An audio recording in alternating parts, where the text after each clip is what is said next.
Hello everyone, Rascal Entertainment's here. And Mama Entertainments. Welcome to our podcast. This time we're discussing some of the works of the underrated Irish animation company cartoon Saloon. These works are Secret of the Kells, Santa's Apprentice, Moon Man, and Song of the Sea, followed by an honorable mention of the failed Amazon pilot, Eddie of the Realms Eternal. They're lost. We know that this company had just recently released The Breadwinner and will be releasing Wolfwalkers, but we haven't seen the first one and the second one isn't out yet, so we'll cover these in another podcast. So, awesome. Cartoon Saloon, I remember when you first introduced this company to me. I'd never heard of it, and the first movie you actually told me about was Secret of the Kells. Right. And I remember it looked really interesting, and I was excited. And after seeing that first movie, I literally fell in love with Cartoon Saloon. I couldn't wait to see the other works that they'd done. Mm-hmm. And we saw this movie on Netflix when it was available on there for a while. It had just been there for a while. I had heard of this movie, and I had seen it online, and people talking about saying it's wonderful, it's great, you need to see it. And I finally watched it with her, and yeah, it was a really great movie. Very different from traditional movies you see in the theaters, especially the fact that it's not a CGI movie. Right. The colors, the animation, the storyline, the attention to detail, and that it keeps you entertained throughout the movie from beginning to end. Right. And it has as a topic an Irish myth. Right. That somehow they make it relevant to you when you're watching it, and they make it important to you, and they make you care about the story of this ancient mythological story. And it was great, and it was so great. I remember telling you I want to see it again, and we watched it again. Right, and yeah, it was just very well done, and it was surprisingly quiet for an animated movie. Usually, your movies gotta have noise and stuff, which it's just fine every now and then, but sometimes, there's like too much noise, too much going on, you can't focus. But Secret of the Kells is a very subtle and kind of quiet movie. From the animation to the way the characters speak to how the story's being told, and also switches every now and then. It has this 2D artistic painting style, and then there's this sort of stop motion effect when there's the villains coming. And it's just really a standout movie, and I see why people really love this movie. And the characters are pretty interesting too, especially the main lead and the girl in the forest. They're really interesting characters, and they don't have to do that much or add too much in it. It's just the story is what you're into. And there's so much suspense during the story. There are elements that you could figure out really quickly, but there are some things that they actually surprised you, where you thought you knew what was going to happen, or you thought you knew what the backstory was, and then you find out you were totally wrong and it was something different. Right. And you were pleasantly surprised, and you love that you got this twist. Right. It's kind of like with Book of Life. You're expecting something generic, but you get something different altogether. Absolutely. I just want to mention that this is a very, there's no way to put it, high-class animation studio. Can you briefly tell our listeners more about Cartoon Saloon, who the heads are, and just let them a little more for those who aren't familiar with them? Okay. Well, the one who's mostly in charge, or the director of the studio, who you'll see his name come up a lot, is Tom Moore. I believe he's the one that is in charge of the distribution of each movie, let you know what's coming out, what project to do next. And the writers we know the most that actually are from Cartoon Saloon are from Bill Moss and Bob Roth, who have worked on other animated features and series like the Lego Freemaker Adventures that airs on Disney. They do quite a lot of work, and they're just really great writers, and every time you see that work come out in everything they do. So yeah, that's something also that the two of them worked on. As you said, they worked on other things as well besides the movies, particularly associated with their animation company. Right. And the only bad part is that it takes a while for every movie to come out. But I understand why, because they want each movie to be great and unique and just perfect. So I can wait a year or two for each movie to come out, because so far, like I said, they've had 4, now 5, going on 6. So I completely understand why it takes that large amount of time to get through each movie. But Secret of the Kells is definitely the first and one of the best works. So, what else do they make very quickly in addition to animated feature films and some TV shows? Okay, well, the company was founded in 1999, and besides shows and movies, they do commercials, they do short films, which they actually have quite a few up on their YouTube channel, which you can go to. Okay. They do some illustration and design. Now, is the YouTube channel on the Cartoon Saloon? Yes. Okay. Yes, Great. and I'm subscribed to them too. Awesome. And not every movie. There are a few movies that, are not solely by the company, like Santa's Apprentice and one other, but they still are in charge of doing the animation for it, or they're required to do it. Okay. And I do know for sure that they are on Twitter, Bill Motz and Bob Ross. Right. We follow them on Twitter, and if you decide to follow them and you watch some of these films and you love them like we do, they update you on what projects are coming out, what appearances they're making in the U.S. as well as in Ireland, where they're based in Killarney, Ireland. So, check them out. Go to their website directly, cartoonsaloon.com, and find out more about this, as we said, underrated and just wonderful animation company. Okay. So, Secret of the Kells, excellent movie. You should see it. It's like nothing you've ever seen before, and you're going to absolutely fall in love with the style of this animation company just off of this one basic film. Yeah. So see it first. If you haven't seen any of their movies, I personally would recommend the first movie be Secret of the Kells. Okay. And then next up we have Santa's Apprentice, which was the company's first holiday movie. And I loved it. And I just saw this movie year before last, so it was pretty recent. And I had heard of it. Apparently it was a movie. Then it got its own TV show, which I could not find.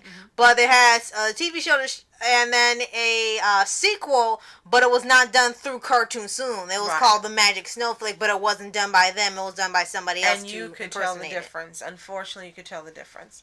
So, Santa's Apprentice, tell them a little briefly about what the movie's about. Okay. It's about an orphan boy in Australia, and he is adopted by Santa Claus, who's supposed to be his apprentice, become the next Santa Claus after this current Santa retires. Right. And they have all these other past Santas that come and always have meetings where every couple years they have to search the globe to find the next Santa Claus, and then they train them and take them to the workshop, and then they train them for years, and then they can take over when it's time for the current Santa to retire. Right, and it was such an interesting concept. And what I really, really loved about this film is actually two things. One, it was such a new and different concept. And you've seen other companies and television shows try to do something similar, and it ends up being corny and just something sappy. You just don't like. And it's not good, or it's just, it's being forced and strained. Yeah. They're trying to make you like it. Right, but in this one, the second thing I really loved about this movie that made it work was its innocence. There's just such a wonderful innocence to Santa's Apprentice. And from beginning to end, you fall in love with the lead character, and you fall in love with Santa Claus, and you fall in love with the idea of him being trained and to take over. He's so young, and Santa having to find the kid who's going to, do what he does years and years from now. And again, it's the innocence that makes this movie just absolutely absolutely adorable and lovable and entertaining, and it's fun. It's not, as you say, it's not sappy, it's not long in the tooth, it's not preachy. It's just wonderful animation and storytelling and fun and innocence from beginning to end, and any age viewer will love this. And it's again, the innocence what makes it suitable for all ages, from 8 months to 80 years. It's just for everyone. And also what I like about this movie is that yeah, he's an orphan, but usually other companies, maybe like Disney or any other movie company, will try to hone in on the sad part. Oh, he's an orphan. Like, we get it. It's sad. But they took it in a different direction. They took it in a different direction by, yeah, he's a little sad, but it's not so depressing or trying to make you cry. He's supportive when his friends get adopted. He said he won't see him again, but, like, he has a best friend there, and he's happy he gets adopted, and he just patiently waits to get adopted. It's not forcibly sad, and then he's shocked when he gets adopted by Santa Claus, and he loves it, and he's also scared of what's he got to do, and he takes him to this workshop, and their workshop is gigantic. It's its own town. It's just awesomely animated, and so many colors, and it can have these really quiet moments there when he's training him, or when there's a moment you have to really listen or pay attention, and it's just really, really fun. It is very much so. Especially when they had even the bully, who's supposed to be, the one you're not supposed to like, but by the end, you understand. Even Santa Claus was getting strict with him, because usually Santa Claus has his limits of what he can do to kids because he's Santa, and here he was really strict with him, saying, you are not going to act like this anymore. And I thought it was really fun, and it's a great movie to watch over the holidays. If you have Netflix and the movie is still up, go and watch it, because it is like a hidden gem. It is. And I think what also makes this movie very appealing is, even if you don't go for the Santa thing, even if you don't do the Christmas thing, it is such an entertaining and wonderful movie that you will forget this movie is about this particular thing. You will just love the movie for what it is. And it's rare that a movie is just that good, where you love it just for what it is, and it's not a hidden agenda or promotion of anything. It just happens that it's called Santa's Apprentice. It just happens that it takes place during this period that's considered a holiday season, and it just happens that it has Santa Claus. If you change this title to any other name, this movie will still be wonderful as it is. So it's a must-see. And the last thing I could bring up, like I said, it does have a series where it kind of shows the process of the boy becoming the apprentice. He's like, every episode he learns something new. I haven't seen it yet, but I would like to find it on Netflix one day. And the only bad part I have to say, I'm sorry that they did not get Country Saloon back to do the sequel to The Magic Snowflake, because the innocence was gone. Santa left this kid, and he's like still maybe 10 or something, or the younger. And he becomes jaded by the world, and he becomes hard and mean in the future. And I guess the lesson was he's not supposed to lose his childhood, but the way they did it was just wrong. Santa left the kid by himself. He was forced to go. It's like, that doesn't make sense. Why isn't he's supposed to leave when he's grown up and ready to take the job? Why are you leaving him? He's only like 5 years old. All the wonder of the first movie is lost in the sequel, and it's obvious it's because Cartoon Saloon did not put its stamp on it, which was, we don't know why, do we, that they didn't it is never explained. They've got a company that looks like Cartoon Saloon, but immediately when you begin watching, within the first 5 minutes, this is not a Cartoon Saloon movie. It's obvious. Yeah, because every movie they do just has so much heart in it. This didn't have much of anything. It was more like a slight mean-spirited tone, especially when you see the boy in the future. It's almost more than slight. It's like there's something mean-spirited, like someone who was kind of just jaded, as you said. The innocence, the joy. It's like, what happened? And the fun of the first movie are missing in the second. So we only recommend Santa's Apprentice the first, and don't just wait for it during the holiday season. Watch it now, and you'll be just as excited now as you would at that time. So now the next movie is Moon Man. Now this one was a little strange, but still very entertaining.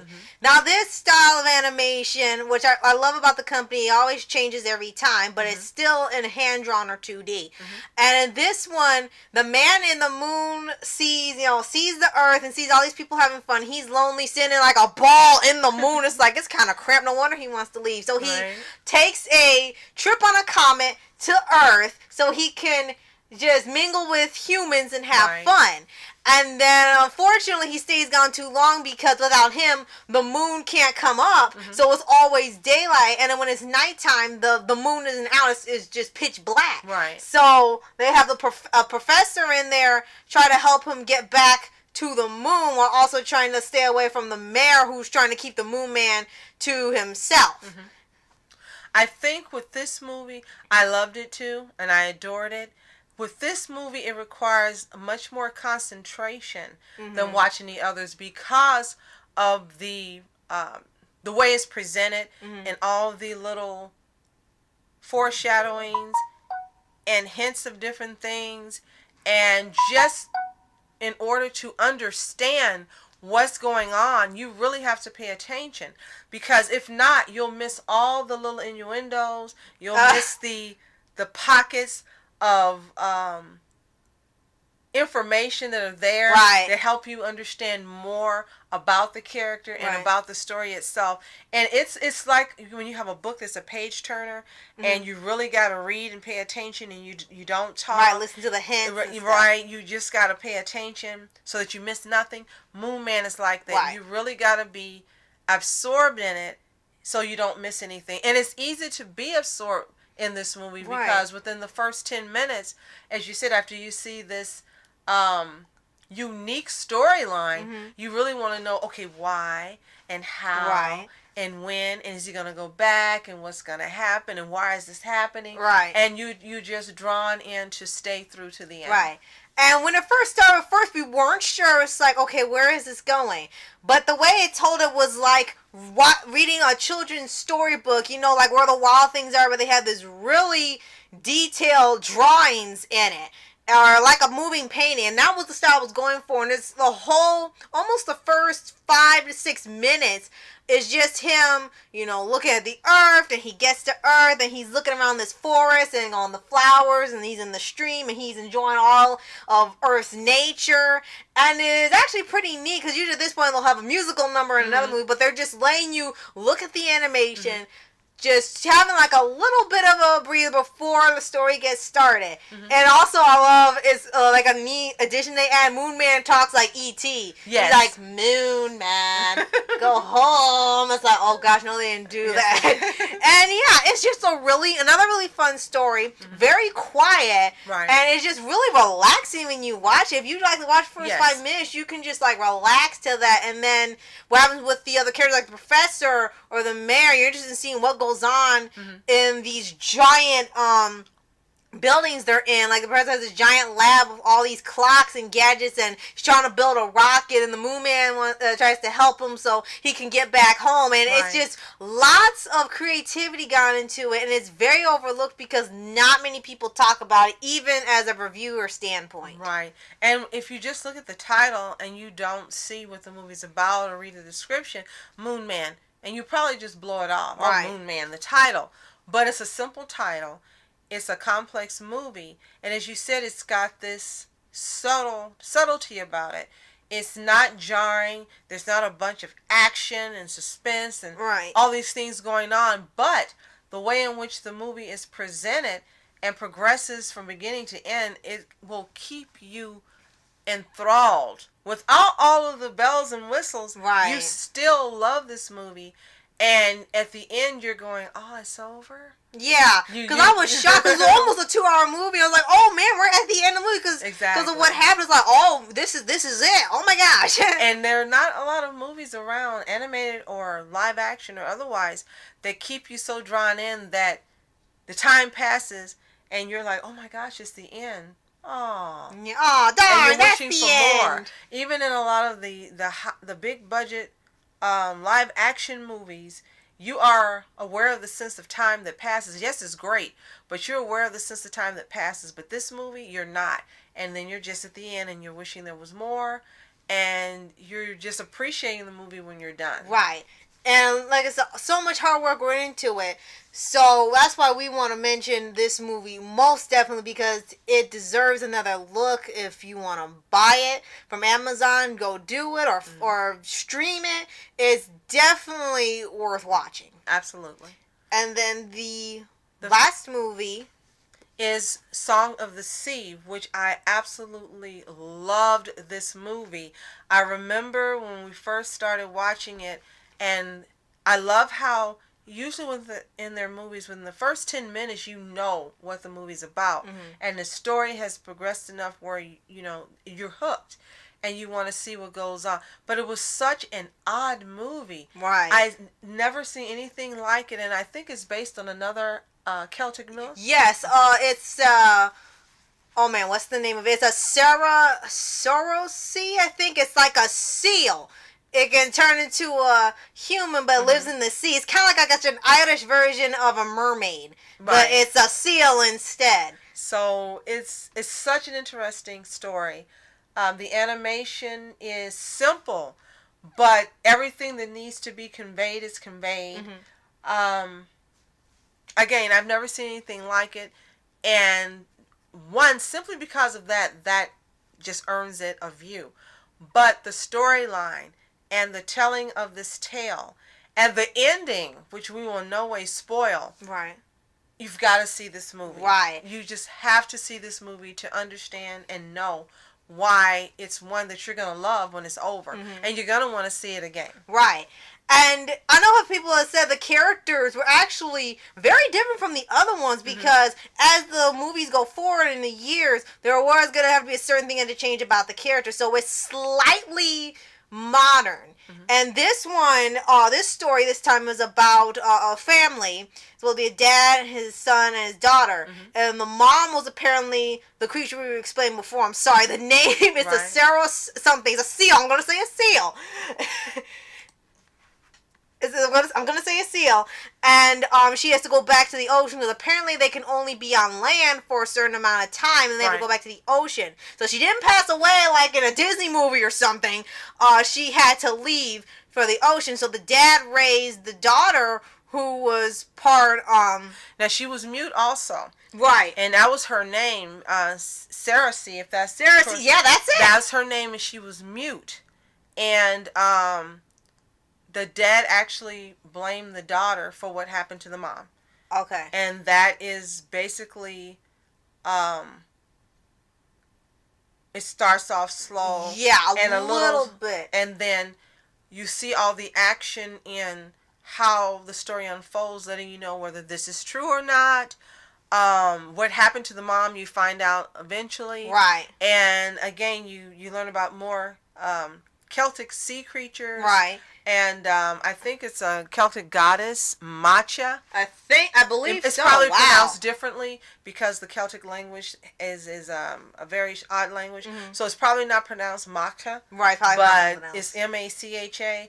But that's what the whole story involves and unfolds, and it's a beautiful story. Yeah. At first, you're kind of, you're worried and a little because of how it starts. Right. The family unit and what's going on. Right. But once you see the rest of the movie, then you're like, wow. Yeah. And a lot of people have said that when they reviewed it, said it starts off a little bit rocky because of how the son acts towards his sister. Right. And and that's the one who, like you said, blames her for the mom's disappearance. And you see how he treats her. And dad's like, you can't do that, it's your sister. And you understand, like, a little bit. And you're like, you think you're not going to like the character. But then as the story progresses and he learns more about her and what's going on, what's happening to her, he understands why it's happening. And he starts to become better as the story progresses. Yes. And you start meeting all these other creatures from there. Like, they had this group of singers in there. And I thought that was pretty neat. And they had this owl woman. And they had this guy with really, really, really, really, really long hair. Like, they were really creative and haven't been seen in other movies. Right, definitely. And the music for this movie is also very beautiful. And it was composed by Bruno Coulet in conjunction with the Irish group Keela. But the music is so pretty. When you hear it, it's just, it's distinct. We just thought it was absolutely beautiful. Right. And the music is a perfect backdrop. The music, is a perfect backdrop for this movie. It's perfect.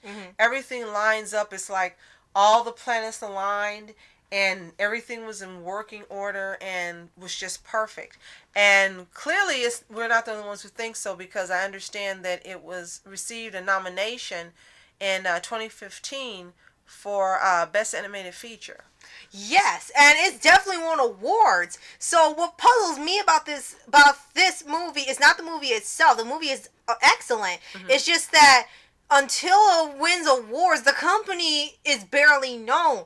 Because the minute they got around movie, all of a sudden you see movie of the year, nominated, award-winning, nominated. Right. They get just tons of awards and praise from critics and fans and animation lovers. And then once it's done, it's gone again. Right. And then, like with breadwinners, then it comes back. It's like they only are popular for the time being when they have the movie, and then they're gone until their next one. Right. Which is a shame, because this company is so underrated, as we said before, mm-hmm. in everything they do. Everything they do is spectacular. Yes, absolutely. So these are the 4 movies we really recommend you see, and we'll name them for you again.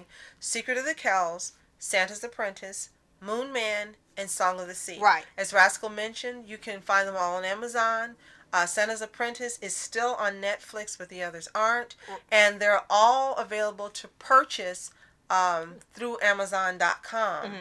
And just start a collection for Cartoon Saloon. There's awesome. It's just a wonderful company. You can also type in keyword search on Bing, mm-hmm. and you'll see some artwork directly from the movie. You'll see the cases, mm-hmm. so you'll actually know what they look like, and you can see what the animation, have an idea of what it entails, and probably type in soundtracks. Yeah, because they got them for sale as well on Amazon Prime. So check out this animation studio, one of Ireland's shining diamonds, and just be impressed and amazed at the work that this company does. Right. There's nothing short of absolutely outstanding. And the last thing we're going to give is the honorable mention. We'll quickly talk about the failed Amazon pilot that came on 2015, Eddie the Realms Eternal. It's not a failed pilot. It was a hit. Amazon failed to make it. Oh, that's right. Amazon failed to give us what they told us they would give us. Right. It was one of several shows that we got hosed on. Not just Eddie of the Realms Eternal, which was animated, but also Heistin, which looked like it was going to be an absolutely hilarious and awesome series. Mm-hmm. And they said they were greenlit, and then we heard nothing. Yeah, and it's been years. And Eddie, okay, let me explain what it's about before we get into Eddie of the Realms Eternal is the name. Yeah, Eddie of the Realms Eternal is about this boy from Earth who is sent to a magical realm called Realms Eternal by a young wizard elf named Hobie, who's voiced by Kid Flash, Jason Spizak. And Eddie is voiced by the main kid Gordon McGibbons. Gordon McGibbons. Yeah, and he's supposedly the grandson of the hero that saved Realms Eternal many years ago. And the elf's grandfather was also his friend. Mm-hmm. And it looks like from the Shadow Queen. It looked like she's come back. Mm-hmm. So he went back to this old spell his grandfather used to bring the Edward Armstrong back, but instead he got his grandson instead, and now he's going to have to save the realm himself. Right. And Eddie heard all these stories from his grandfather, thinking they weren't real, mm-hmm. that he was just making this stuff up. Right. And then he finds out through him being transported to that realm, right, that his grandfather was telling the truth, and all these fantastic stories really did happen. Right. And it's all, and the characters are just really fun. Mm-hmm. They're just really fun. Hobie is hilarious. I know you and a couple of people have said he's like Emperor Cusco in his personality, and he thinks so highly of himself because he's the grandson of a great wizard, so he's just so hoity-toity about himself. And it's all fame, the never-ending mistress. Like, oh my gosh. And Eddie is a very endearing character. Definitely. And his design is based off the voice actor. Yes. Because he looks very similar to him. Well, he did before he probably got older. Yeah. The character was adorable when you see him in it. And it's so funny because the wizard she's talking about, is about the same height as this kid. Right. But he's an adult. Right. And it was so funny because he was like, "Oh, what are you?" It's a human. A human. I've never heard of them. It's like, you think it's some strange mythical creature according to these people. And then there was a favorite line you kept repeating over and over that was hilarious when he talked about Yeah. how he looked, how the kid looked. Oh yeah. When he's telling them about his grandfather, he's like, yeah, And he was that's this my big, grandfather. big, Yeah, that's tall, strong, masculine-looking. Yeah, character. about Edward Armstrong. Yeah, that's my grandfather. I'm Edward Armstrong the third. He's like, oh, I see what happened. Your family line went down fast. It was wonderful. And another thing about it, I know my friends down in Looney Cat have seen it. I'm going to put a link in the description to the link of it on another website that's totally safe to go to, so the other watchers can go watch it, even though it's no longer available on Amazon. The watchers can watch. The watchers can watch, yes. And another thing that people really liked is that Hobie was trying to give him super strength, and he ended up giving him a sentient tail. Yes. And now people love that detail. And the thing about it, usually a tail is always a joke. Is you trip over it, it's in the way, and knock things over. But the tail was really intelligent. Right. It was fighting for him and pushing him out of the way so he wouldn't get hit. And it defeated two of these little shadow minions on its own and made it look like Eddie did it. And it was really a creative idea. The tail could fight. It was a weapon rather than a joke or something that was in the way. Right. What stuck out to me about this particular pilot is that it was smart and funny and creative all at the same time. The voice actors were perfect. And one thing that really stuck out that you and I both talked about were the strong female characters that were in here before it became a big thing. Right. And they were going to be major characters. One was going to be on the side of good, and one was going to be on the side of evil. Right. And they were not stereotypes or caricatures. They were really strong and smart female characters that could have just gotten a lot of play and would have been really, really popular. Right, because like you said, with the recent female villain things becoming a thing now, yeah, Shadow Queen would have been a great addition, and people knowing about this character and knowing more, and see, like another villain to love to hate, and unfortunately didn't come to be. And as I said, that the young lady who he met, who was on the side of good, she was very strong. Right. And a very well-written character. So, it's just so unfortunate that Amazon did not follow through. Right. And to this day, I have stopped watching Amazon Pilot Week. I no longer will watch them because two of the favorites that I really, really wanted to see, again, Heiston and Eddie of the Realms Eternal, and we did all this voting and commenting, and we put links to other people. And they were really excited. And these two shows that we're mentioning to you were two of the highest rated pilots that season. And then they didn't follow through. And then they didn't explain what happened. And then they didn't care to even tell us they're not coming. We just found out by them not appearing that they weren't coming. Yeah, and the two creators, Bill Moss and Bob Roth, they said we have so many stories to tell. That, tell Amazon you want this as a series. And they were really proud and they were excited.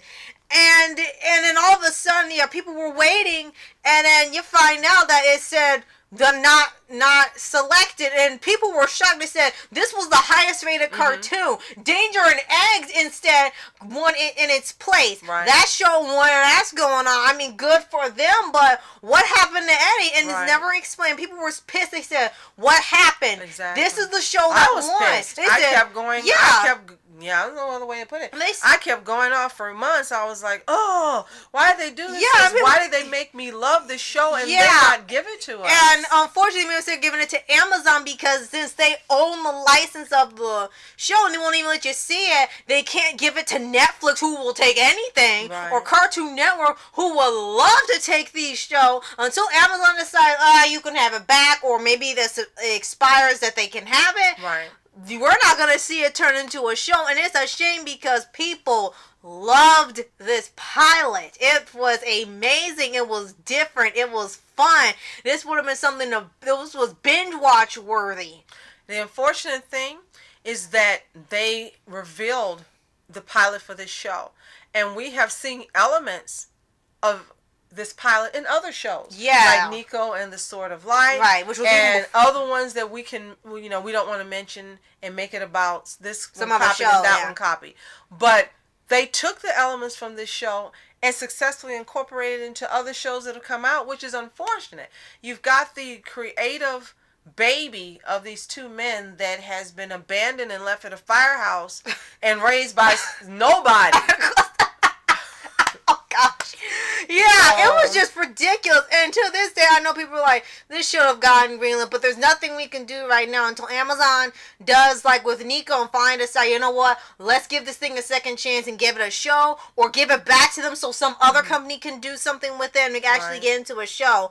Until then, unfortunately, it's gonna be lost and just not seen on Amazon until then. And it's a shame because this was a one-of-a-kind show that could have made its mark on animation history and been a such success for Amazon if they had not skipped out on it. Right. So we just have to be content in seeing the recently released Breadwinner and the Wolfwalkers coming. So, as we mentioned earlier, we will dedicate a future podcast to the new releases sometime later this year. We look forward to everything that Cartoon Saloon brings out.